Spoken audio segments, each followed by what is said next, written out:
நம்மளை வருத்திக்கணும் சொகுசா சாப்பிட்டுட்டு சொகுசா அவங்ககிட்ட போய் கேட்கறதுக்கு நாடி இல்லை நம்மளை தன்னை தான்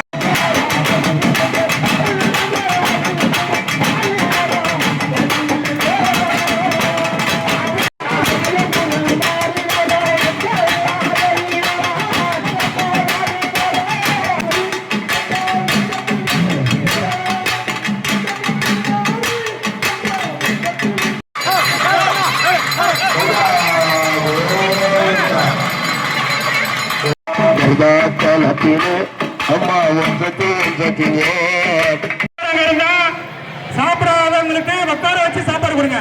தயவு செய்து கவர்ல வாங்காதீங்க. கடைசியில சாப்பாடு இருக்காது. டபரால சாப்பாடு மூடி வைப்பா. இந்த சைடு சாப்பாடு வேணும் வராங்க. சாப்பிடுவாங்க போங்க. நேரம் இருக்கு. மணி அர்த்தப்பட வேணாம். சாப்பாடு இல்லைன்றவங்க மட்டும் கீழே உட்காந்து சாப்பிடலாம். தயவு செய்து கவர்ல கிடையாது. சாப்பிடுவாங்க போங்க. நேரம் இருக்கு. மணி அர்த்தப்பட வேணாம். சாப்பாடு இல்லைன்றவங்க மட்டும் கீழே உட்காந்து சாப்பிடலாம். தயவு செய்து கவர்ல கிடையாது. அவங்களுக்கு உட்கார வச்சு சாப்பாடு கொடுங்க. தயவு செய்து கவர்ல வாங்காதீங்க. சாப்பிட்டவங்க மேல வராதீங்க. N50 நியூஸ் பாருங்க, ஷேர் பண்ணுங்க, லைக் பண்ணுங்க, சப்ஸ்கிரைப் பண்ணுங்க.